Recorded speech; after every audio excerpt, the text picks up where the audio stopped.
গীতাৰ অধ্যায় 18 শ্লোক নম্বৰ 62 ভগৱানে স্বয়ং কৈ আছে যে অৰ্জুন সেই পৰমেশ্বৰৰ শৰণলৈ যোৱা যাৰ কৃপাত পৰম শান্তি আৰু শাশ্বত স্থান অৰ্থাৎ সতলোক প্ৰাপ্ত হ'ব।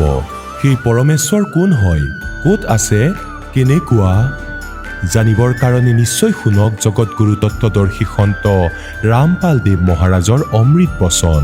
সৰ্বপবিত্ৰ ধৰ্ম পবিত্ৰ শাস্ত্ৰৰ আধাৰত। তো সন্মুখলৈ আহিব চাবা। তেওঁ ক'লে, মই আপোনাৰ শব্দ শুনি পেলাই এই বাৰীত অৰ্থাৎ বাগিচাত ভয় খাই গৈছিলোঁ, কাৰণ মই নগ্ন অৱস্থাত আছোঁ, সেইকাৰণে লুকাই আছিলোঁ। তেওঁ ক'লে যে কোনে তোমাক কৈছে যে তুমি নগ্ন হৈ আছা? যিডাল বৃক্ষৰ ফল মই তোমাক খাবলৈ মানা কৰিছিলোঁ, কি তুমি সেই ফলক খাইছা? আদমে ক'লে, যিগৰাকী স্ত্ৰীক তুমি মোৰ লগত থাকিবলৈ পঠাইছা তেওঁৱেই মোক সেই বৃক্ষৰ ফল খাবলৈ দিছে আৰু মই খালোঁ। তেতিয়া য়াহুৱা পৰমেশ্বৰে স্ত্ৰীয়ে ক'লে, পৰমেশ্বৰে স্ত্ৰীক ক'লে, এয়া ক হ'ব লাগিছিল, তুমি এয়া কি কৰিলা? স্ত্ৰীয়ে ক'লে যে সৰ্পই মোক ভ্ৰমিত কৰি তুলিলে, সেয়ে মই খাইছোঁ।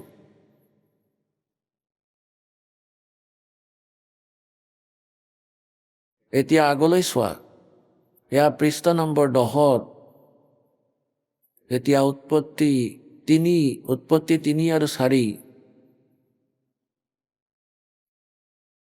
উৎপত্তি 3 চলি আছে। আয়াত নং 20।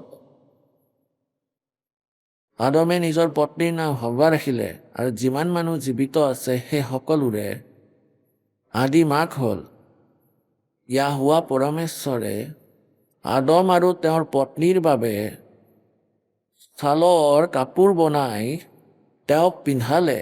অৰ্থাৎ ভগৱান তাতে থিয় হৈ আছিলে, তেওঁৰ সৈতে কথা পাতি আছিলে, তেওঁলোকৰ কাপোৰ বনালে ছালেৰে আৰু তেওঁলোকক পিন্ধালে। তেন্তে ভগৱান নিৰাকাৰ কেনেকৈ হ'ল? আকৌ য়াহুৱা পৰমেশ্বৰে ক'লে, মনুষ্যই ভাল বেয়াৰ জ্ঞান পাই ধ্যানেৰে চাব, আমাৰ নিচিনা কোনো এজনৰ দৰে হৈ পৰিল। ইয়াৰে সিদ্ধ হ'ল যে পৰমাত্মা তেওঁলোকৰ হিচাপত দেৱতা হয় আৰু এজনতকৈ অধিক হয়। আকৌ য়াহুৱা পৰমেশ্বৰে ক'লে, মানুহে ভাল বেয়াৰ জ্ঞান পাই আমাৰ মাজৰে এজনৰ সমান হ'ল। ইয়াৰ পৰা সিদ্ধ হ'ল যে এজনতকৈ অধিক প্ৰভু আছে বাইবেলত।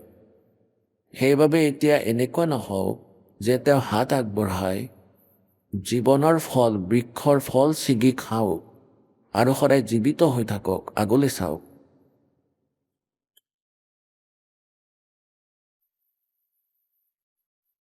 এতিয়া চাব এজনতকৈ অধিক। পৃষ্ঠা নম্বৰ 23। আৰু উৎপত্তি 16। যেতিয়া আব্ৰাহাম 99 বছৰৰ হ'ল, তেতিয়া য়াহুৱাই দৰ্শন দি ক'লে, কওক নিৰাকাৰ কেনেকৈ হ'ল? দৰ্শন দি ক'লে, মই সৰ্বশক্তিমান ঈশ্বৰ, মোৰ উপস্থিতিলৈ বোলা আৰু সিদ্ধ হৈ যোৱা।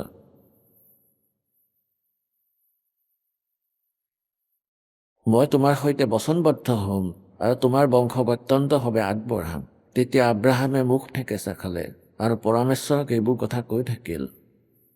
কৰি গ'ল, চোৱা মই তোমাৰ সৈতে বচনবদ্ধ হৈ থাকিম আৰু সেইবাবে তুমি জাতিসমূহৰ মূল পিতা হ'বা। আগলৈ চাওক, ইয়াত সাকাৰ সিদ্ধ হ'ল, আগলৈ দেখুৱাইছোঁ।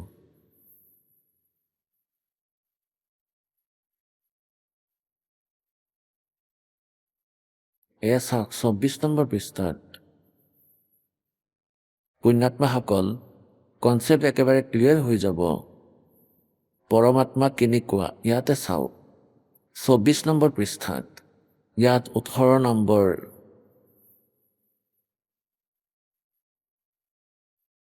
তিনি অতিথি 18 নম্বৰ অধ্যায়ত আৰু ইয়াৰ 1 নম্বৰত আব্ৰাহাম মামৰেৰ বাছ বৃক্ষৰ মাজত অত্যন্ত ৰ'দৰ সময়ত তম্বুৰ দুৱাৰমুখত বহি আছিলে। তেতিয়া য়োহাই তেওঁক দৰ্শন দিলে, য়োহা পৰমেশ্বৰে। এতিয়া যেনেকৈ য়োহা ক'বলৈ ধৰিলোঁ, আগতে পৰমেশ্বৰে, এওঁক য়োহা কোৱা বা পৰমেশ্বৰ কোৱা নিজৰ হিচাপত, গড বা য়োহা কোৱা, তেওঁক দৰ্শন দিলে। তেতিয়া য়োহাই তেওঁক দৰ্শন দিলে, অৰ্থাৎ ভগৱানক দেখিলে। তেওঁ চকু ফুলি যেতিয়া চালে, তেওঁ কি দেখিলে যে তিনি পুৰুষ তেওঁৰ সন্মুখত আছে, অৰ্থাৎ তিনিজন, ব্ৰহ্মা, বিষ্ণু, মহেশ্বৰে তিনিজন আছিল। যেতিয়া তেওঁ তেওঁলোকক দেখিলে, তেতিয়া তেওঁলোকক লগ কৰিবৰ বাবে তম্বুৰ দুৱাৰেৰে দৌৰিলে আৰু মাটিত পৰি দণ্ডৱত প্ৰণাম কৰিলে আৰু ক'বলৈ ধৰিলে, হে প্ৰভু, যদি মোৰ ওপৰত আপোনাৰ অনুগ্ৰহৰ দৃষ্টি আছে, তেন্তে মই বিনতি কৰোঁ যে এই দাসৰ ওচৰৰ পৰা আঁতৰি নাযাব। মই অলপ পানী লৈ আহোঁ আৰু আপুনি নিজৰ ভৰি ধুই এই বৃক্ষৰ তলত বিশ্ৰাম কৰক। আকৌ মই এটুকুৰা ৰুটি লৈ আহোঁ আৰু সেয়াৰে আপুনি আপোনাৰ জীৱক তৃপ্ত কৰক। তেতিয়া তাৰ পিছত আগবাঢ়ক, কাৰণ আপুনি এই দাসৰ ওচৰলৈ এই কাৰণেই আহিছে। তেতিয়া তেওঁ ক'লে যে যেনেকৈ তুমি বিচাৰা তেনেকুৱাই কৰা। এতিয়া পুণ্যাত্মাসকল, এতিয়া এই দাসৰ ওচৰত সমস্যা আহি পৰিছে যে মই কোৱা সকলো সঁচা, আৰু যি ধৰ্মৰ বিষয়ে এই দাসে তেওঁলোকৰ সদগ্ৰন্থৰ আধাৰত কয়, সেয়া তেওঁলোকে নামানে। কয় যে ৰামপালে মিছা কৈ আছে। তেওঁ আলোচনা কৰে, এয়া আলোচনা কৰি আছোঁ নেকি? আপোনালোকৰ এই গ্ৰন্থ পঢ়ি শুনাইহে আছোঁ। যি চেপ্টাৰ আজিলৈকে আপোনালোকে পঢ়িব নোৱাৰিলে, যি বিৱৰণক, সেয়া দাসে আপোনালোকৰ আগত ব্যক্ত কৰি আছে, সেয়া স্পষ্ট। এতিয়া তেওঁলোক তিনিওজন তাৰ পৰা আন ঠাইলৈ গ'ল। আগলৈ চাব।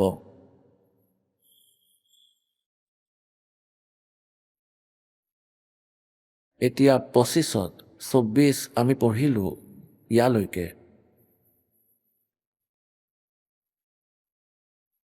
এয়া 25 আহি পালোঁ আমি। ইয়াৰ 18, 16 নম্বৰ আয়ত, আকৌ সেই পুৰুষ তাৰ পৰা গ'ল আৰু ছদমৰ ফালে দৃষ্টি দিলে, আৰু আব্ৰাহামে তেওঁলোকক বিদায় দিবৰ কাৰণে তেওঁলোকৰ লগে লগে গ'ল। তেতিয়া য়োহাই ক'লে, এয়া যি মই কৰোঁ, সেয়া আব্ৰাহামৰ পৰা লুকাই ৰাখোঁ নেকি? এতিয়া আমাৰ যি উদ্দেশ্য সেয়া লিখে। আকৌ ক'লৈ গুচি গ'ল? ইয়ালৈ আহিল।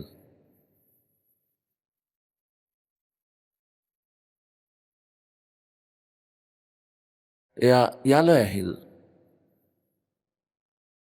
এয়া চাব, এয়া 25 নম্বৰ পৃষ্ঠা আমি পঢ়ি আহিছোঁ।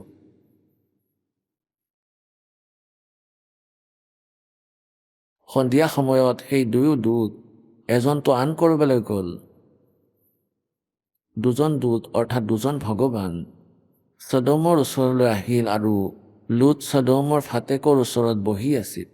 তেওঁলোকক দেখি তেওঁলোকক দেখা কৰিবলৈ উঠিলে আৰু মূৰ তল কৰি দণ্ডৱত প্ৰণাম কৰিলে আৰু ক'লে, মোৰ প্ৰভুসকল, এই দাসৰ ঘৰত পদাৰ্পণ কৰক আৰু নিশাটো বিশ্ৰাম কৰক। এতিয়া পুণ্যাত্মাসকল,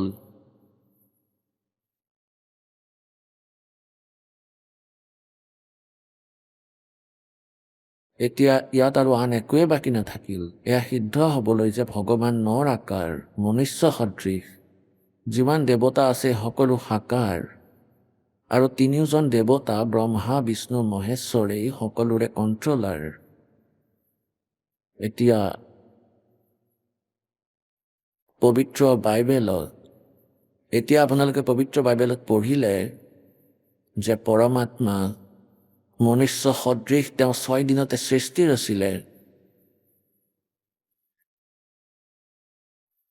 আৰু 7ম দিনত সিংহাসনত গৈ বহিলে।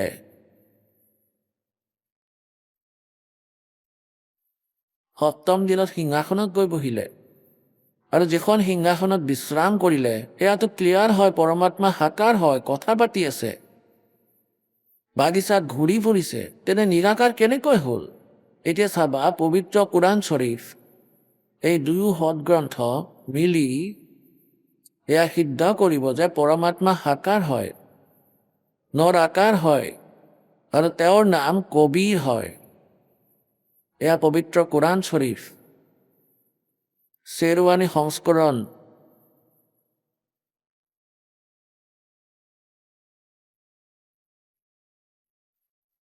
ইয়াত কি লিখা আছে? এয়া সেই কিতাপ হয়, এয়াই সেই ইলামী কিতাপ হয় য'ত কোনো সন্দেহৰ সংস্পৰ্শ নাই, য'ত কোনো সন্দেহ নাই। কোৰাণ শ্বৰীফ মুতৰজম হয়, ইয়াত চাওক, ইয়াৰ অৰ্থ এয়া হয়, বৰহাছিয়া চনোবাদ চটিপন শাস্ত্ৰীয় আৰবী পদ্ধতিত দেৱনাগৰী লিপি শ্বেৰৱানী সংস্কৰণ।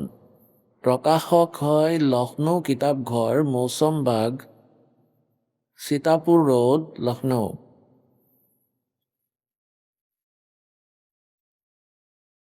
আৰু ক'ৰ পৰা এয়া ছপোৱা হৈছে? মুদ্ৰক হয় Lucknow publishing house, ৩৭ cantonment road, Lucknow. এতিয়া চাব, ইয়াৰ পৃষ্ঠা নম্বৰ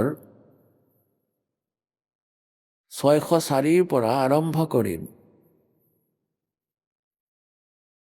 ছুৰট ফুৰকানী ৬০৪ পৃষ্ঠাত।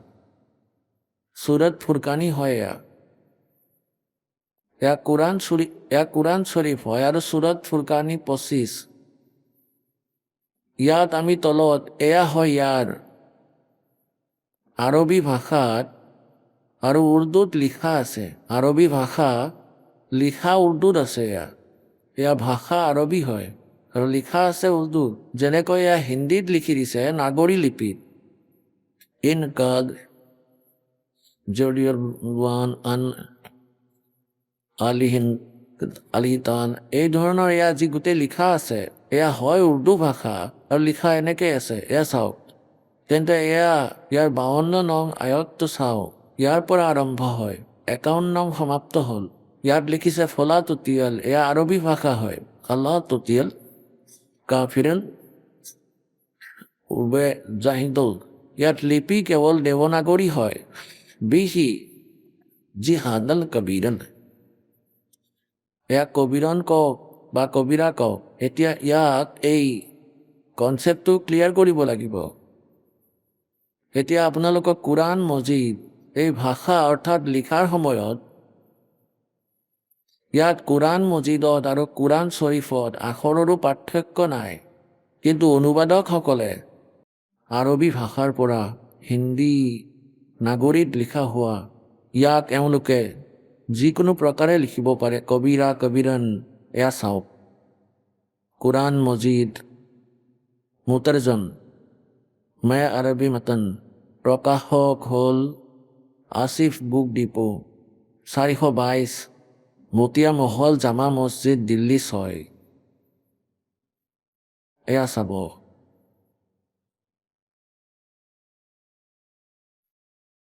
তৰ্জুমা মৌলানা ফতে মহম্মদ খাঁ সাহিব জালন্ধৰীৰ, তসহি মৌলানা আব্দুল মজিদ সৰবৰ সাহিব, প্ৰকাশক সেই Farid book depot private limited, নতুন দিল্লী, ইয়াৰ পৰা প্ৰকাশিত হৈছে। ইয়াৰ চাওক, সেই ছুৰট ফুৰকানী কোৰাণ মজিদ ৫৭৬ পৃষ্ঠাত। কোৰাণ মজিদ ছুৰট ফুৰকানী ২৫। আমি শেষলৈ আহোঁ, ৫২ নং আয়ত, এজ ইট ইজ, স্থানৰো পাৰ্থক্য নাই ইয়াৰ। হালাল তুতিয়াল কাফিৰন ৱে জাহিদুল বিহি জিহাদল কবিৰা,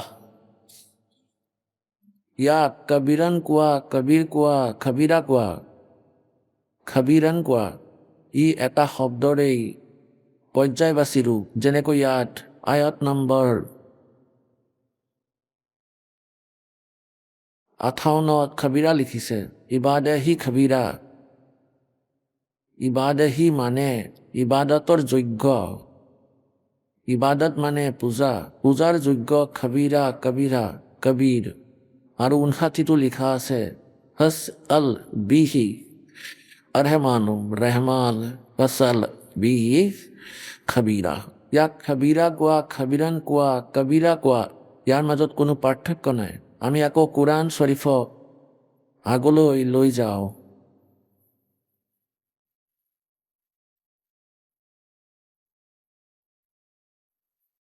এয়া চাওক পবিত্ৰ কোৰাণ শ্বৰীফ। ৰূপান্তৰকাৰ হয় নন্দ কুমাৰ অৱস্থি।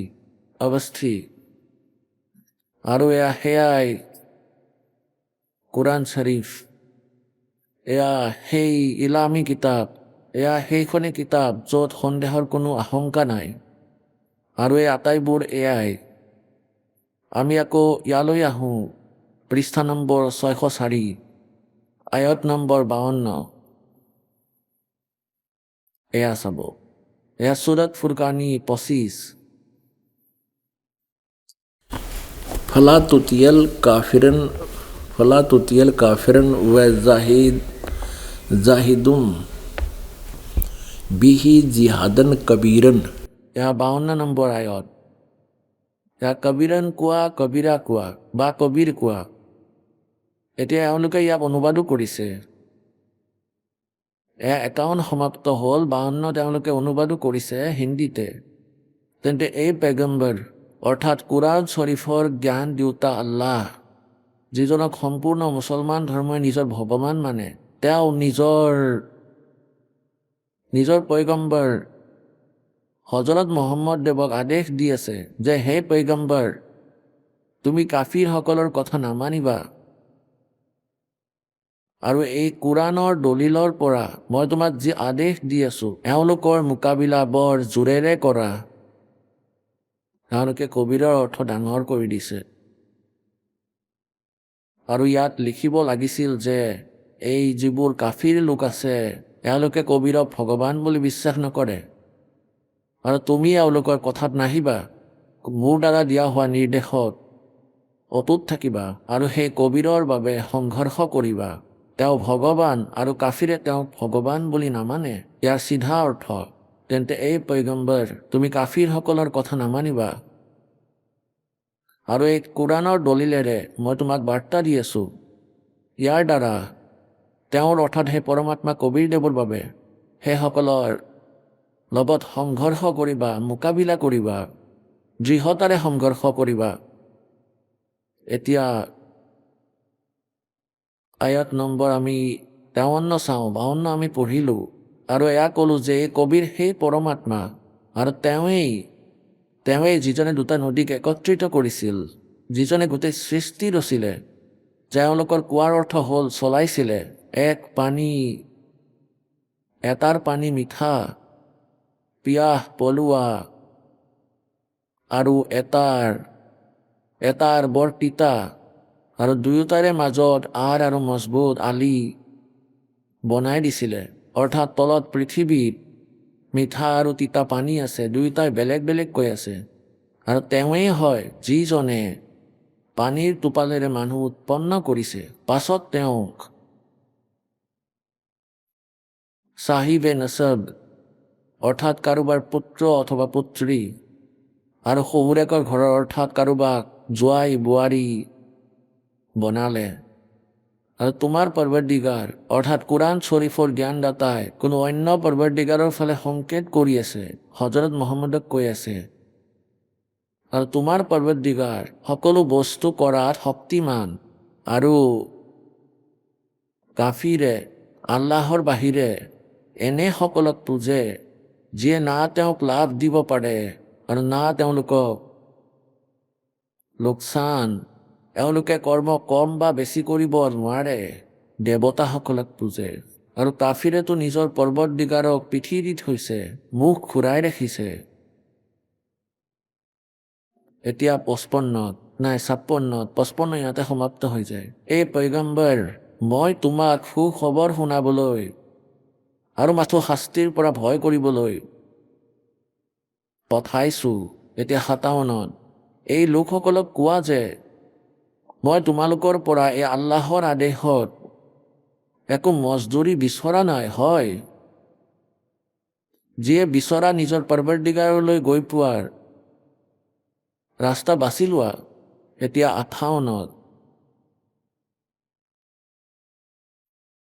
আৰু এই পয়গম্বৰ সেই জীৱিতৰ ওপৰত হজৰত মহম্মদ দেৱে, যিয়ে পূৰ্ণ পৰমাত্মা কবিৰ দেৱক জীৱিত মহাত্মা ৰূপত পাইছিল, গতিকে ইয়াত কোৱা হৈছে যে তুমি তেওঁক পাইছিলা জীৱিত মহাত্মাৰ ৰূপত। সেই জীৱিতৰ প্ৰতি ইয়াৰ অৰ্থ চৈতন্যই কৰিছে সেই জীৱিতৰ ওপৰত বিশ্বাস ৰাখা, যিজন কেতিয়াও মৰিবলগীয়া নহয়, অৰ্থাৎ অমৰ, আৰু তেওঁৰ সুনাম আৰু সুনামৰ লগত তেওঁৰ পবিত্ৰ জ্ঞান দি থকা, অৰ্থাৎ কোৰাণ শ্বৰীফৰ জ্ঞান দিওঁতা আল্লাহ, যি এই সম্পূৰ্ণ মুছলমান সমাজে মানে যে আমাৰ ভগৱানে পবিত্ৰ কোৰাণ শ্বৰীফৰ জ্ঞান দিছে, সেই আল্লাহে কৈ আছে এয়া কোনো আন ভগৱানৰ বাবে পবিত্ৰ জ্ঞান দি থকা নিজ ভক্তসকলৰ পাপৰ পৰা বহুত সাৱধান আছে। ইয়াত এওঁলোকে এই খবিৰাৰ 58 আমি পঢ়ি আছোঁ, এই খবিৰাৰ ইবাদহি খবিৰা, পূজাৰ যোগ্য কবিৰা, কবিৰ পৰমাত্মা, ইয়াৰ অৰ্থ এওঁলোকে যথেষ্ট কৰিছে, বহুত কৰিছে। ইয়াত চাওক, সেই পাপেৰে তেওঁ যথেষ্ট সাৱধান আছে, যথেষ্ট কৰি দিছে। ইয়াত লিখিব লাগিছিলে সেই কবিৰ নামৰ পৰমাত্মা, সেই কবিৰ নামৰ পৰমাত্মা নিজৰ ভক্ত সেই জীৱিতৰ ওপৰত বিশ্বাস ৰাখা, যিজনৰ কেতিয়াও মৃত্যু নহয়, তেওঁ অবিনাশী বাস্তৱত, আৰু সুনামৰ লগে লগে তেওঁৰ পবিত্ৰ জ্ঞান দি থকা, আৰু নিজৰ ভক্তসকলৰ পাপেৰে, অৰ্থাৎ সেইসমূহ পাপ নাশক, ফুলবোৰ অপৰাধক নাশ কৰে। তেওঁ কবিৰ আল্লাহ হয়, তেওঁ ভালদৰে জানে নিজৰ ভগতৰ বিষয়ে, তেওঁলোকৰ ওপৰত কি বিপদ আহি আছে। 59 বৰ ভাল কৰি দিছে, যিয়ে আকাশ আৰু ভূমি আৰু যিবোৰ ইয়াৰ মাজত আছে আটাইবোৰ 6 দিনত উৎপন্ন কৰিছে, আৰু পাছত সিংহাসনলৈ গৈ বিৰাজমান হৈছিলে সেই আল্লাহ বাৰা। ইয়াত লিখিব লাগিছিল সেই আল্লাহ কবিৰ। ইয়াত চাওক, ৰেহমান, ইয়াত 59 ই খবিৰ শব্দ আছে, আৰু মানুহ অৰ্থাৎ ৰেহমান, ফচল বিহি খবিৰন, ইয়াক খবিৰা কোৱা, খবিৰন কোৱা একেটাই হয়। ইয়াৰ অৰ্থ ডাঙৰ কৰি দিছে এওঁলোকে।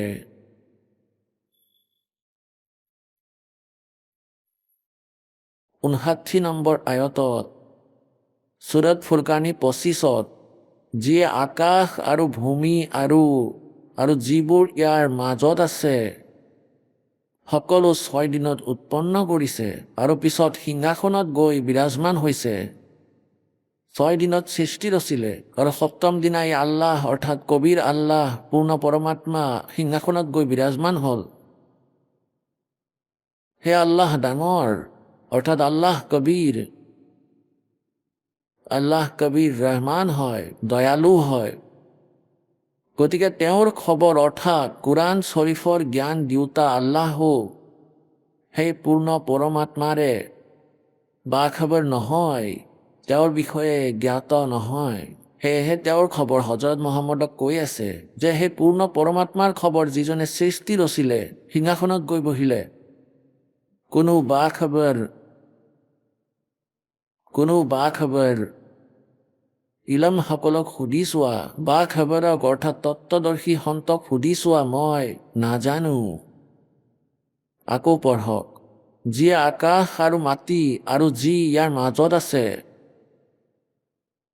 গোটেই 6 দিনত উৎপন্ন কৰিছে, পিছত সিংহাসনত গৈ বিৰাজমান হৈছে। সেই আল্লাহ ডাঙৰ, সেই আল্লাহ কবিৰ ৰেহমান হয়। গতিকে তেওঁৰ খবৰ কোনো জ্ঞাতজনক সুধি চোৱা। এয়া 59 আয়ত শেষ হ'ল। এতিয়া পুণ্যাত্মাসকল, ইমান প্ৰমাণ আছে আমাৰ সৎ গ্ৰন্থত।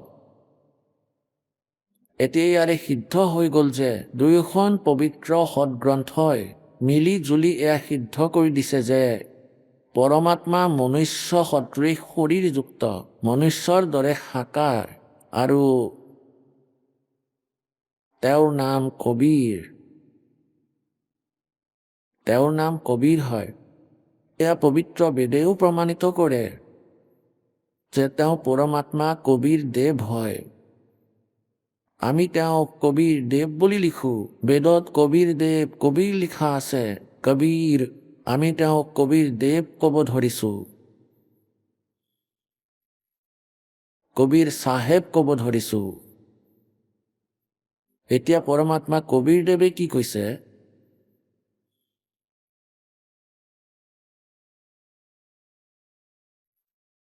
গৰীবদাস চাহেবদেৱে কবিৰ পৰমেশ্বৰ দেৱৰ জীৱন লীলা নিজৰ অমৃতবাণীত লিপিবদ্ধ কৰিছে। मोहम्मद बोध सुनो ब्रह्म ज्ञानी, शंकर द्वीप आए धुन ध्यानी। लोक दीप को हम ले गयो, इच्छा रूपी वहाँ नहीं रहो।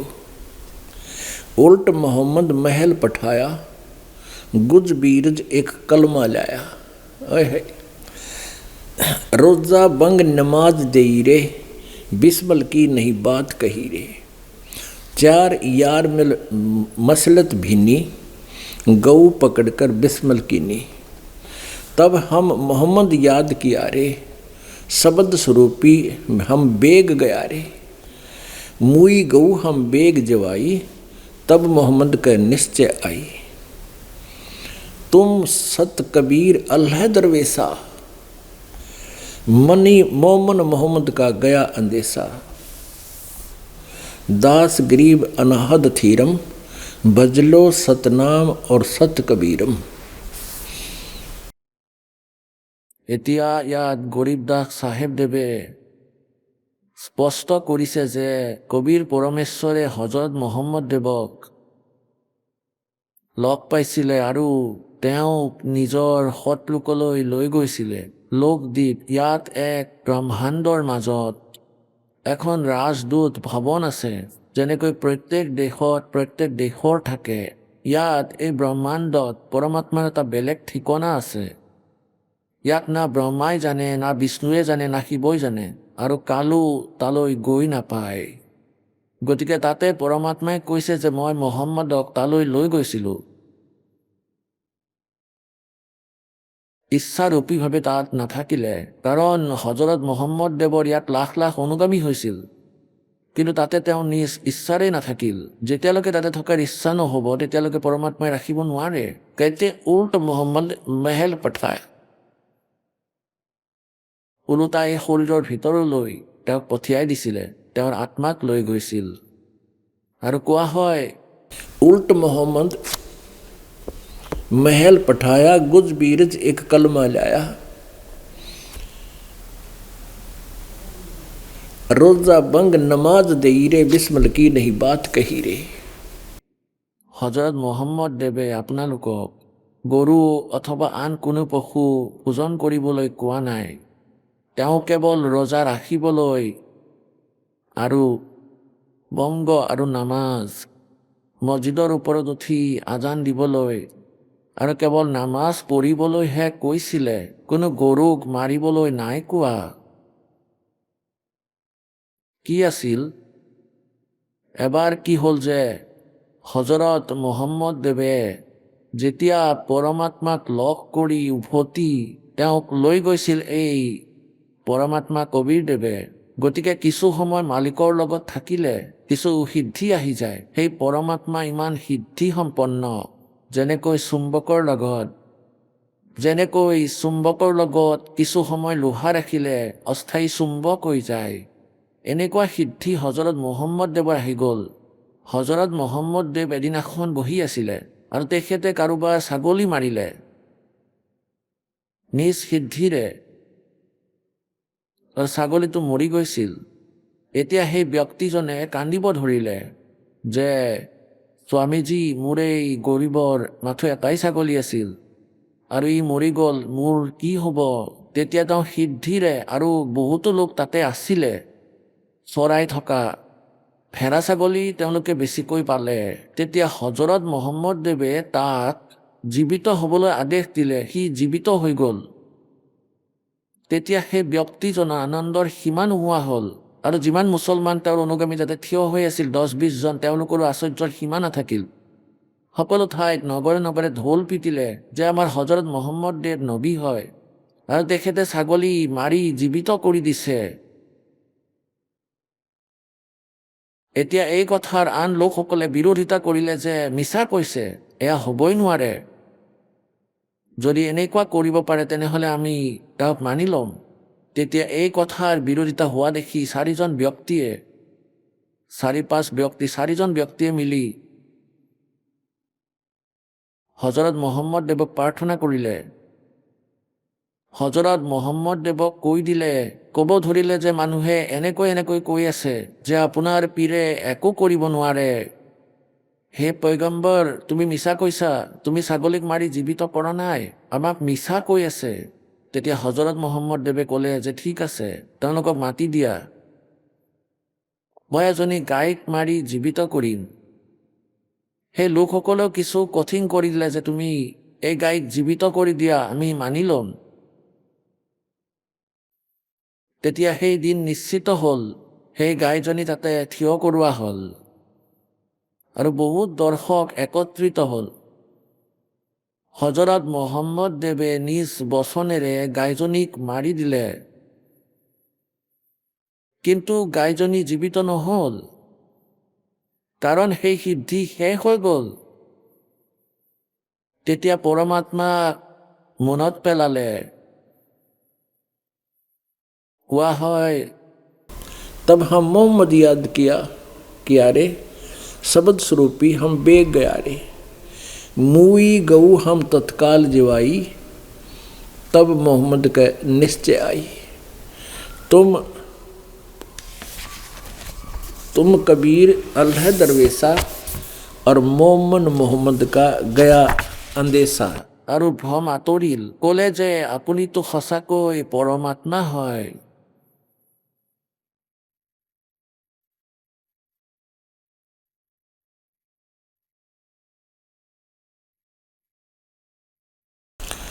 चार यार मिल मसलत की नी गऊ पकड़कर बिस्मिल की नी तब हम मोहम्मद याद किया रे। হয়, এয়া দুই সময়ত এনেকুৱা হৈছে। এবাৰতো হজৰত মহম্মদ দেৱে স্বয়ং বচনেৰে মাৰি জীৱিত কৰিছে, তেতিয়াও এই স্থিতি তেওঁৰ সৈতে হৈছিল। तो क्या कहते हैं, मारी गऊ शब्द के तीरम ऐसे होते मोहम्मद पीरम और शब्द फिर जवाई ऐसे पीर मोहम्मद भाई जिन्होंने अनसा रखा गोसत नहीं बाख्या ऐसे पीर मोहम्मद भाई। এতিয়া কি কোৱা হৈছে যে যেতিয়া সেই গাই জীৱিত কৰিলে, পৰমাত্মা তাত জিন্দা মহাত্মাৰ ওপৰত গৈছিল, কৈছে মই আকৌ সেই গাই জীৱিত কৰিছোঁ, কিন্তু তাতে মোক পৰমাত্মাই কৈ আছে হজৰত মহম্মদৰ বাহিৰে আন কোনেও দেখা পোৱা নাছিলে, মই সেই জীৱিত কৰিছোঁ। আৰু দৰ্শকে ভাবিলে যে হজৰত মহম্মদ দেৱে জীয়াই তুলিছে, কিন্তু হজৰত মহম্মদ দেৱে গম পাই গৈছিল যে এয়া মোৰ শক্তিৰ বাহিৰে। তেন্তে কি কোৱা হৈছে, কবিৰ চাহেবেও কৈছে, नबी मोहम्मद नमस्कार है राम रसूल कहाया 1,80,000 को सौगंध जिन नहीं कर चलाया। अरस कुर्स पर अल्लाह तकत है और उसके कुर्स पर অৰ্শৰ কুৰশত অৰ্থাৎ অন্তিম সীমাত আল্লাহ বহি আছে, অৰ্শ কুৰশত আল্লাহ বহি আছে, সেই পৰমাত্মাৰ সিংহাসন আছে। খালেক বেনলি খালি, সেই পৰমাত্মাৰ দৃষ্টিৰ পৰা কোনো জীৱ বাহিৰত নাই। और वो पैगंबर पाक पुरुष थे साहिब के अब्दाली। ओए होए কোৱা হৈছে সেই মহাত্মা যি পয়গম্বৰ আছিল হজৰত মহম্মদৰ দৰে, তেওঁ এজন পুণ্যাত্মা আছিলে, পাক আত্মা আছিলে, পবিত্ৰ আত্মা আছিলে আৰু পৰমাত্মাৰ কৃপা পাত্ৰ আছিল। আকৌ কৈছে যে अरस कुर्स पर अल्लाह तकत है खालिक बेननी खाली वह पैगंबर पाक पुरुष थे साहिब के अब्दाली और 1,80,000 को सौगंध जिन नहीं कर चलाया। ओए होए হজৰত মহম্মদ দেৱৰ সেই সময়ত যেতিয়া তেওঁৰ মৃত্যু হ'ল, 1,80,000 তেওঁৰ অনুগামী আছিল। গতিকে ইয়াতে প্ৰমাণ কৰিব বিচাৰিছে যে সেই পুণ্যাত্মাসকলে, মুছলমানসকলে কেতিয়াও মাংস খোৱা নাছিল, আৰু আজি তোমালোকে এনেকুৱা কৰিছা যে মাংস নাখালে মুছলমান নহয়, এয়া আচৰিত কথা। এতিয়া এই মুছলমান ধৰ্ম উত্থানৰ প্ৰায় 1400 বৰ্ষ হৈ গ'ল। গতিকে ইয়াত বেয়াই স্থান পোৱাটো একেবাৰে স্বাভাৱিক কথা। এতিয়া এই শিখ ধৰ্ম, এওঁলোকৰ প্ৰায় 500 বছৰ হৈছে, 450 বছৰ শিখ ধৰ্মৰ উত্থানৰ। এনেতো এই কবিৰ চাহেবদেৱৰ পেৰেলেল নানক চাহেবদেৱ সমান্তৰাল আছিল। তেওঁৰ সমান্তৰাল হ'ল যেতিয়া 600 বছৰ ধৰি লোৱা। আৰু এতিয়া ইয়াত শিখ ধৰ্মত এনেকৈ মাংস খায় যেনেকৈ গাজৰ মূলা খোৱা হয়। আৰু এওঁলোকেও কিছুদিনত ক'ব যে আমাৰ গুৰুদেৱেও খাইছিলে, তেওঁ মহাপুৰুষ এনেকুৱা আছিল, তেওঁ চোৱাও নাছিলে মাছ মাংস ইত্যাদি। তেওঁৰ বাবেতো বহুত বিষতুল্য আছিল। আৰু নিজৰ ভক্তক তেওঁ শিখ ধৰ্মৰ গুৰুৱে কেতিয়াও এলাও কৰা নাছিলে। আৰু এতিয়া চাওক তাত কিমান বজ্ৰপাত হ'ল। গতিকে পুণ্যাত্মাসকল, এই প্ৰকাৰে এই মুছলমান ধৰ্মৰ মাজত মাংস খোৱাৰ যি পৰম্পৰা আছে, এয়া একেবাৰে ভুল। আমাৰ সন্তানক যদি কোনোবাই মাৰিবলৈ ধৰে তেন্তে আমাৰ কেনেকুৱা লাগিব? সেয়েহে পৰমেশ্বৰ কবীৰদেৱে কৈছিলে যে ভাই, মাংস খোৱাটো মহাপাপ। গৰীবদাস চাহেবদেৱে তেওঁৰে দ্বাৰা দিয়া হোৱা জ্ঞানক আগলৈ নিজৰ অমৃতবাণীত চিত্ৰিত কৰিছে। नहीं है दारमदारा वहाँ तो नहीं है दारमदारा, नहीं है दारमदारा वहाँ तो नहीं है दारमदारा। उस दरगाह में धर्म राय है, उस दरगाह में एक धर्म राज है, न्यायाधीश है, लेखा लेगा सारा, वहाँ तो नहीं है दारमदारा, नहीं है दारमदारा, वहाँ तो नहीं है दारमदारा।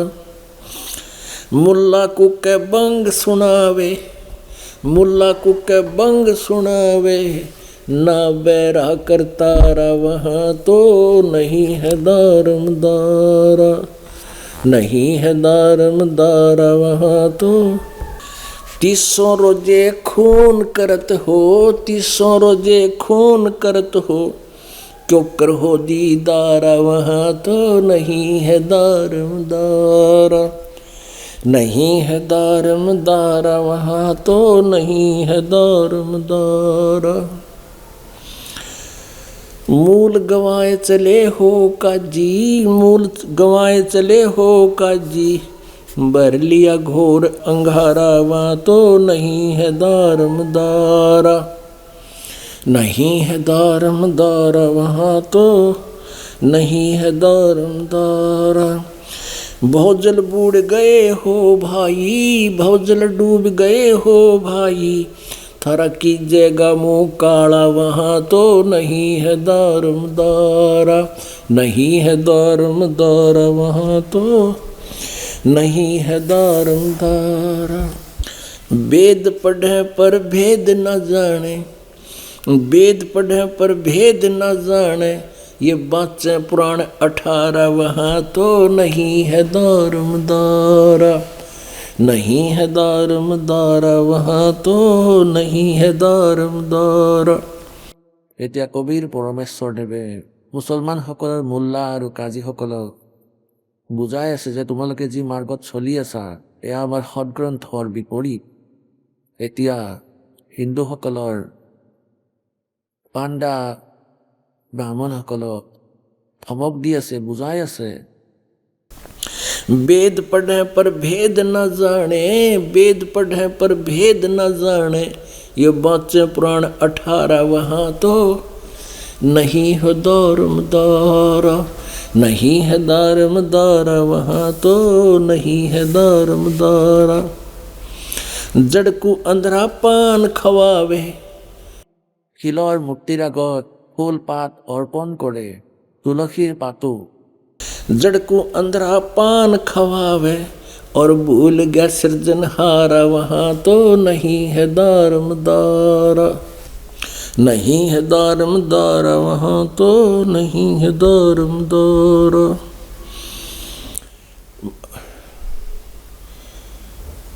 उजड़ खेड़े बहुत बसाए, उजड़ खेड़े बहुत बसाए, वहाँ बकरा झोटा मारा, वहाँ तो नहीं है दारमदारा, नहीं है दारमदारा वहाँ तो नहीं है दारमदारा।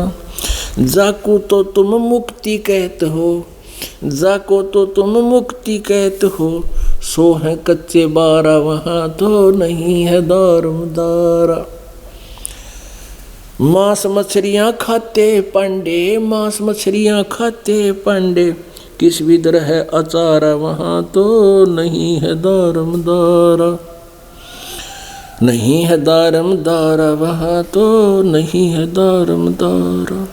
सौ जजमान नरक में चले, सौ जजमान नरक में चले, डूबे सौ परिवार वहाँ तो नहीं है दारमदारा।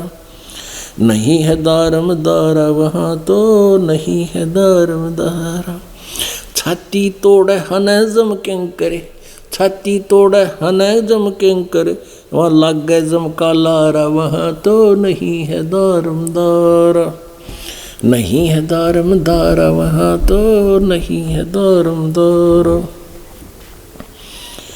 दास गरीब कहे बेपाजी, दास गरीब कहे बेकाजी, ना कहीं वार न पारा वहाँ तो नहीं है दारमदारा। তেতিয়া পৰমাত্মা কবিৰ পৰমেশ্বৰ দেৱে বুজাইছিলে, কৈছিলে। সেই চিত্ৰণ এজ ইট ইজ গৰীব দাস দেৱে নিজৰ লেংগুৱেজত বাণীত লিখিছে, হিন্দুসকলক কৈছিলে যে তোমালোকে বেদ পঢ়া, কিন্তু বেদত এনেকুৱা ক'তো বৰ্ণনা নাই, এনেকুৱা ক'তো উল্লেখ নাই যে তোমালোকে যিবোৰ সাধনা কৰা, কোৱা হৈছে জড়বস্তুৰ মূৰ্তি বনাইছে, তাৰ পূজা কৰিছে, ভগৱানক পাহৰি পেলাইছে। আৰু সেই পৰমাত্মাৰ ৰাজসভাত, অৰ্থাৎ ধৰ্ম ৰাজদেৱৰ ৰাজসভাত যেতিয়া তোমালোক যাবা, তাতে ন্যায়াধীশ বহি আছে, ধৰ্মৰাজ। ইয়াৰ ন্যায়াধীশকে ধৰ্মৰাজ কোৱা হয়, যি কালৰ ন্যায়াধীশ। তেন্তে কি কয়, তোমাৰ গোটেই হিচাপ ল'ব, একাউণ্ট ল'ব। আৰু তাতে একো, ইয়াত তুমি যি নিজৰ মনে বিচৰা ধৰণে সাধনা কৰি আছা, ইয়াৰ জৰিয়তে তাতে আপুনি কোনো ৰেহাই নাপায়। সেইকাৰণে সৎ সাধনা কৰক আৰু নিজৰ, নহ'লে কৈছে छाती तोड़े अनजम क्यों करे, যমৰ দূতে তাত তোমাক বৰ বেয়াকৈ পিটিব। और लग गए जम का लारा। কোৱা হয় তাতে যমৰ দূতে বৰ বেয়াকৈ মাৰে, ক'ৰবাত পিটে, ক'ৰবাত মাৰে। কিয়নো সূক্ষ্ম শৰীৰত প্ৰাণীৰ মৃত্যু নহয়, তেওঁলোকৰ মাৰেৰে, কিন্তু বিষ বহুত হয়, কষ্ট বহুত হয়। এতিয়া পুণ্যাত্মাসকল, এতিয়া দুই সৎগ্ৰন্থই মিলি পৰমাত্মাক সাকাৰ সিদ্ধ কৰিছে। এতিয়া যেনেকৈ এখন পবিত্ৰ সৎগ্ৰন্থ গুৰু গ্ৰন্থ চাহেব, পৰমেশ্বৰ পূৰ্ণ ব্ৰহ্ম, পৰমাক্ষৰ ব্ৰহ্ম, কবিৰ দেৱ, কবিৰ চাহেব, সেই কাশীৰ ধানক শিপিনী নানক চাহেব দেৱক, কাৰণ আদৰণীয় নানক চাহেব দেৱ প্ৰথমতে হিন্দু ধৰ্মত জন্মগ্ৰহণ কৰিছিলে আৰু শ্ৰী কালুৰাম মেহতা খত্ৰীৰ ঘৰত জন্মিছিলে। আৰু ব্ৰজলাল পাণ্ডেৰ পৰা নানক চাহেব দেৱে গীতা পঢ়িছিলে আৰু সেই আধাৰেৰে তেওঁ ভগৱানৰ যেনেকুৱা জ্ঞান তেওঁ শুনিছিলে তাকেই ফাইনেল মানিছিলে। গতিকে পৰমেশ্বৰ কবিৰ দেৱে যেতিয়া নানক চাহেব দেৱ চুলতানপুৰ চহৰত নিজৰ ভনীয়েক নানকীৰ ঘৰত তাত থাকিছিলে আৰু তেওঁৰ অৰ্থাৎ ভনীজোৱাই, যাৰ চুলতানপুৰ চহৰৰ নবাবৰ সৈতে ভাল চিনা পৰিচয় আছিল, তাতে তেওঁ অধিকাৰী আছিল। গতিকে তেওঁ এই নানক চাহেব দেৱক তাতে চাকৰিত লগাইছিল, মোদী খানাত, খাজানাত। গতিকে সদায় বেই তাতে চুলতানপুৰ চহৰৰ কাষেৰে এখন বেই নদী বৈছিল। গৰমৰ দিন আছিল, সদায় গা ধুবলৈ নানকদেৱ আৰু অন্য গাঁওবাসী সেই নদীত গা ধুবলৈ গৈছিলে। তাতে পৰমেশ্বৰ কবীৰদেৱে লগ পাইছিল জীৱিত মহাত্মাৰ ৰূপত। কাশীত অন্তৰ্ধান হৈ তাত প্ৰকট হৈছিলে লাহোৰত। এতিয়া পাকিস্তান হৈছে, আগত হিন্দুস্তানেই আছিল গোটেই। তাতে চুলতানপুৰত গৈ প্ৰকট হৈছিল। তাতে বহি এজন জীৱিত মহাত্মাৰ ৰূপত তেওঁৰ সৈতে বাৰ্তালাপ কৰিলে। বহুত ভগত তাতে গা ধুবলৈ গৈছিলে, তেওঁলোকে বহি শুনি আছিলে। নানক চাহেবদেৱক বহু প্ৰশ্ন উত্তৰ কৰিছিলে। পাছত নানক চাহেবদেৱে যেতিয়াই গা ধুবলৈ ডুব মাৰিলে, পৰমাত্মাই তেওঁক অন্তৰ্ধান কৰিলে আৰু সচখণ্ড লৈ গ'ল। তাতে দৰ্শকসকল যিসকলে গা ধুবলৈ গৈছিল, তেওঁলোকে ভাবিলে নানকদেৱ ঢুকাল, ডুবি গ'ল। আৰু চাৰিওফালে হাহাকাৰ লাগি গ'ল। জালুৱাই জাল পেলালে, নবাবেও তাত সকলো চাকৰক পঠালে, জালুৱৈক মতা হ'ল জাল লৈ। এতিয়া এওঁলোকে বিচাৰি আছে ডাউন ষ্ট্ৰীমত আৰু ভগৱানে লৈ গ'ল আপষ্ট্ৰীমত। ওপৰত যিফালৰ পৰা পানী আহি আছিল, বহুত দূৰ দূৰলৈ বিচৰাৰ পিছত সকলোৱে কৈ দিলে যে তেওঁ মৰি গ'ল, ডুবি গ'ল নদীত। আৰু নানক চাহেবদেৱক পৰমাত্মাই সচখণ্ডলৈ লৈ গ'ল। তৃতীয় দিনা উভতাই পঠালে। তৃতীয় দিনা নানক চাহেবদেৱক সেই বেই নদীৰ পাৰত ৰাতিপুৱাই দেখি সকলোৰে আনন্দৰ সীমা নাথাকিল। আৰু নানক চাহেবদেৱ উভতি আহিলে, মুদীখানালৈ গ'ল আৰু গোটেই খাজনা বিলাই দিলে। তোমালোকৰ আগলৈ গধনা কৰা নাই, কাৰণ গম পাই গ'ল এইবোৰ সকলো মিছা। গতিকে খাজানা খালী কৰি গৈ বহিল এজন জীৱিত মহাত্মাৰ ৰূপ ধাৰণ কৰি শ্মশান ঘাটত। বৈৰাগ হৈ গ'ল তেওঁৰ। বেলেগৰ পৰা নবাবে গম পালে যে আপোনাৰ সেৱকে আপোনাৰ মুদীখানা শেষ কৰি দিছে, বিলাই দিছে। তেতিয়া গোটেই একাউণ্ট কৰা হ'ল। আৰু জয়ৰাম নাম আছিল তেওঁৰ, জয়ৰাম দেৱ নাম আছিল তেওঁৰ ভিনীয়েকৰ, নানকদেৱৰ ভিনীয়েকৰ। তেওঁক মাতি অনা হ'ল যে তোমাৰ কথা ভাবি আমি তেওঁক ৰাখিছিলোঁ, কিবা কম হ'লে তোমাৰ পৰা ল'ম। নবাবে কৈ দিলে জয়ৰাম দেৱক, তেওঁ এওঁৰ সাক্ষী আছিল, অৰ্থাৎ জমানত আছিল। যেতিয়া গোটেই হিচাপ কৰা হ'ল, তেতিয়া নানক চাহেবদেৱৰ 760 টকা আৰু নবাবৰ ফালে বেছি ওলাল। তেতিয়া সময় 760 টকা আজিৰ দিনৰ 7,60,000 হ'ব। এয়া মানি লোৱা 600 বছৰ আগত। তেতিয়া নবাবে বাৰ্তা পঠালে, তেওঁক মতা হ'ল যে আপুনি আপোনাৰ 760 টকা লৈ লওক আৰু আকৌ চাকৰিত যোগদান কৰক। তেতিয়া নানক চাহেবদেৱে ক'লে, এতিয়াতো মই সেই সঁচা চৰকাৰৰ চাকৰি কৰিম, ইয়াৰ চৰকাৰৰ চাকৰি মই নকৰোঁ। তেতিয়া তেওঁ সুধিলে যে কোন সঁচা চৰকাৰ?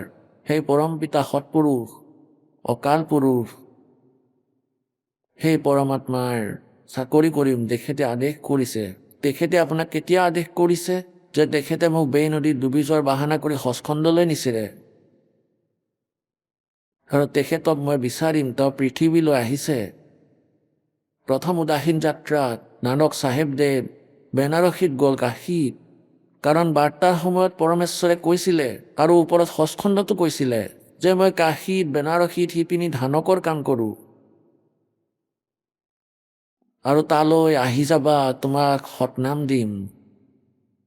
তেতিয়া নানক চাহেবদেৱ তাতে গৈ পালে, দেখিলে যিজনে সতলোকলৈ লৈ গৈছিল সেই প্ৰভু, সেই ৰূপত সেই পৰমাত্মাই শিপিনী ধানকৰ কাম কৰি আছে, পীৰাত বহি কাপোৰ বৈ আছে। তেতিয়া নানক চাহেবদেৱে নিজ চকুৰে দেখি কৈছিলে, फाई सूरत मलुक की वेश, ए ठगवाड़ा ठगी देश, खरा सियाणा भोता बार, ये धानक रूप रहा करतार। अब वो धानक रूप रहा करतार। এতিয়া তাতে সকলোৱে কৈ আছে, আত্মাৰে কান্দি আছে, মাতি আছে যে আহা লোকসকল, চোৱা, এয়া শিপিনী ৰূপত বহি আছে, এওঁ ভগৱান, এওঁ সৎপুৰুষ, সচখণ্ডলৈ মোক লৈ গৈছিল। এতিয়া পৰমাত্মাই জানিছিলে যে এই সৰল ব্যক্তিজনৰ কথা কোনেও নামানে। अब क्या बताते हैं, जो देखेगा मेरे धाम को सो जानत है मुझ, कह कबीर तो से कहूँ सुन गायत्री गुज। যে যিয়ে মোৰ সৎ লোক, ওপৰৰ লোক, সম্পূৰ্ণ সংসাৰৰ সঞ্চালক ৰূপত মোক দেখিব, তেওঁ মোক ভগৱান মানিব আৰু আনেতো ঠাট্টা কৰিব, তেন্তে এই যি বাণী নানক চাহেবদেৱৰ বাণী, एक स्वान दुई स्वानी नाल बलकई बुकाए सदा बियाल फाई सूरत मुल्क की वेश ए ठगवाड़ा ठगी देश खरा सियाना बोता वारिय धानक रूप रहा करता এই ২৪ নম্বৰ পৃষ্ঠাত শ্ৰী গুৰু গ্ৰন্থ চাহিবৰ অংকিত আছে যে ধানক ৰূপ ৰেহা কৰ্তাৰ।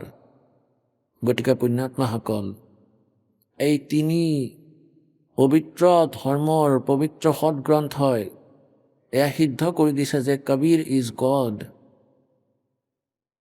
আৰু তেওঁ সাকাৰ মনুষ্য সদৃশ সস্খণ্ড সৎ লোকত থাকে। আৰু পবিত্ৰ বেদে এয়াই সিদ্ধ কৰিছে। এতিয়া দেখুৱাম, এতিয়া চাব ঋগ্বেদ মণ্ডল নম্বৰ ৯ সূক্ত নম্বৰ ৮৬, ঋগ্বেদ মণ্ডল নম্বৰ ৯ আৰু ৯ আৰু ১০ এয়া কৰিছে মহৰ্ষি দয়ানন্দ সৰস্বতী।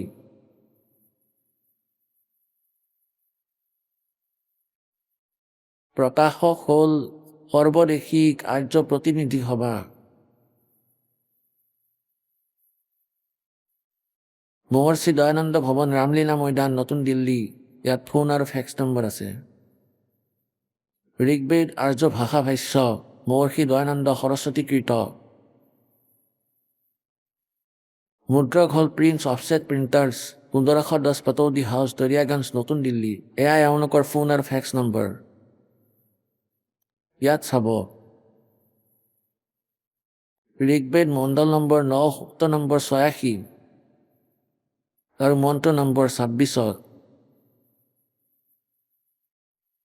যজ্ঞ কৰোতা যজমানসকল অৰ্থাৎ ভগতৰ বাবে, যজ্ঞ মানে ধাৰ্মিক অনুষ্ঠান, কৰোতা যজমান অৰ্থাৎ ভগতৰ বাবে পৰমাত্মা, পৰমাত্মাই সকলো পথ সুগম কৰি তেওঁলোকৰ বিঘিনি খণ্ডন কৰে আৰু তেওঁলোকক পবিত্ৰ কৰি আৰু নিজৰ ৰূপ সৰল কৰি, কাৰণ পৰমাত্মাৰ সৎলোকত ইমান উজ্জ্বলতা আছে। এটা নোমৰ গুৰিৰ শোভা কোটি চন্দ্ৰ মিলাই দিয়া, কোটি সূৰ্য মিলাই দিয়া, যাক আমি স্থূল দৃষ্টিৰে চাব নোৱাৰোঁ। সেয়েহে পৰমাত্মাই নিজ ৰূপ স্পষ্ট লিখা আছে, অনুবাদ কৰ্তাও লিখিছে।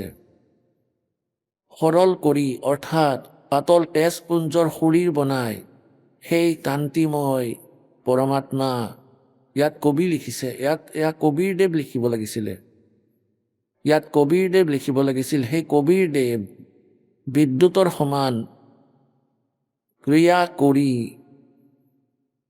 বৰণীয় পুৰুষক প্ৰাপ্ত হয়, শ্ৰেষ্ঠ আত্মাক লগ কৰে, ভাল আত্মাসকলক সাক্ষাৎ কৰে।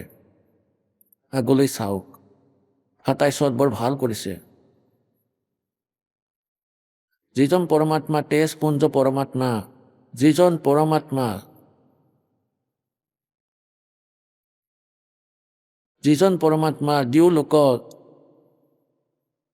তৃতীয় পৃষ্ঠত বিৰাজমান হৈ আছে, যিজন তাতে বহি আছে, তেওঁ পবিত্ৰ বাইবেল আৰু পবিত্ৰ কোৰাণ শ্বৰীফে কৈছে যে তেওঁ ৬ দিনত সৃষ্টি ৰচি সিংহাসনত গৈ বিৰাজমান হৈছিল। তাতে বিৰাজমান হৈ আছে প্ৰকাশ ৰূপত। ঠিক আছে, এতিয়া আমি আহোঁ ঋগ্বেদ মণ্ডল নম্বৰ ৯ সূক্ত নম্বৰ ৮২।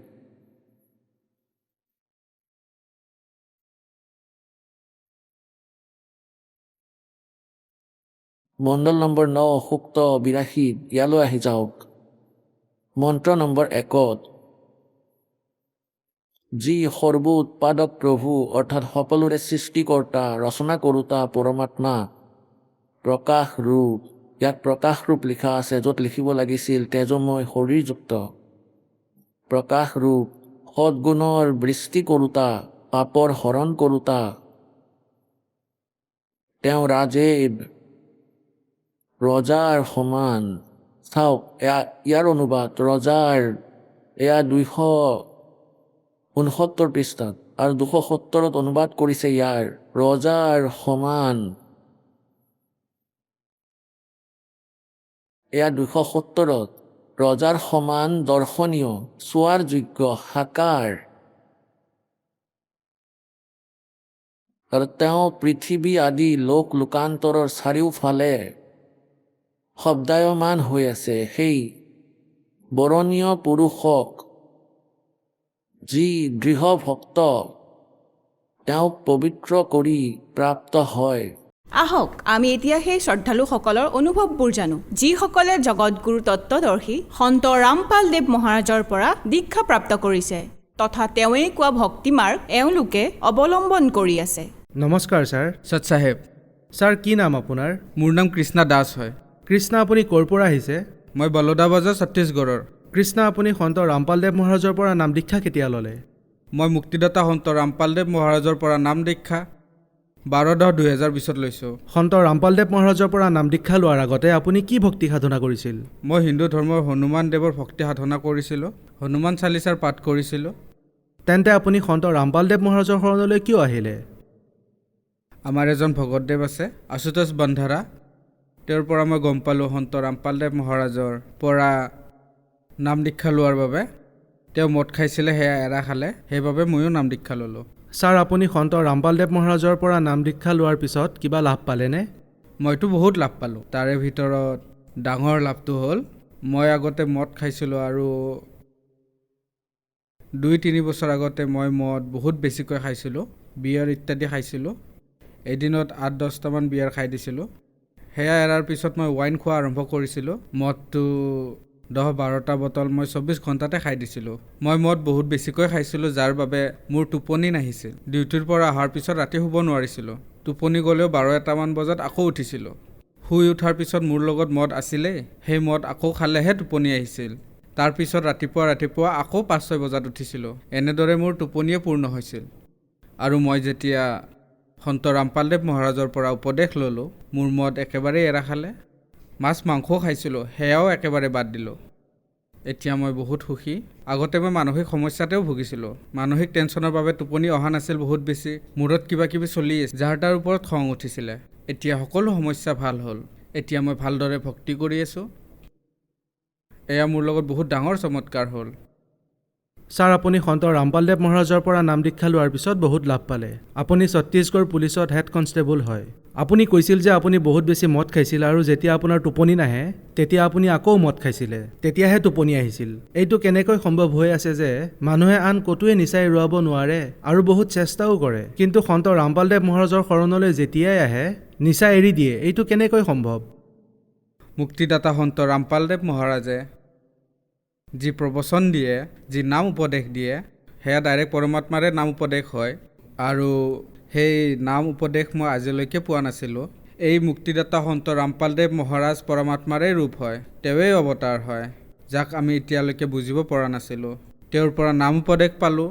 তেওঁৰ নাম উপদেশ মন্ত্ৰৰ পৰা যি জপ কৰোঁ তাৰ পৰা যি লাভ পাইছোঁ, এতিয়াহে মই বুজি আছোঁ। তেওঁ আমাৰ সাক্ষাৎ পৰমাত্মাই অৱতৰিত হৈছে সন্ত ৰামপালদেৱ মহাৰাজ। সন্ত ৰামপালদেৱ মহাৰাজৰ পৰা নাম দীক্ষা কেনেকৈ ল'ব পাৰি? সন্ত ৰামপালদেৱ মহাৰাজৰ পৰা নাম দীক্ষা লোৱাৰ বাবে তেওঁ যি সৎসংগ দিয়ে তাৰ তলত হালধীয়া শাৰী এটা আহে। আপুনি যিখন জিলাত থাকে তাৰে নামদান কেন্দ্ৰৰ ফোন নম্বৰ দিয়া থাকে। আপুনি যদি ফোন কৰে তেতিয়া আপুনি বিনামূলীয়াকৈ নামদান উপদেশ পাই যাব। ধন্যবাদ ছাৰ। সৎ চাহেব।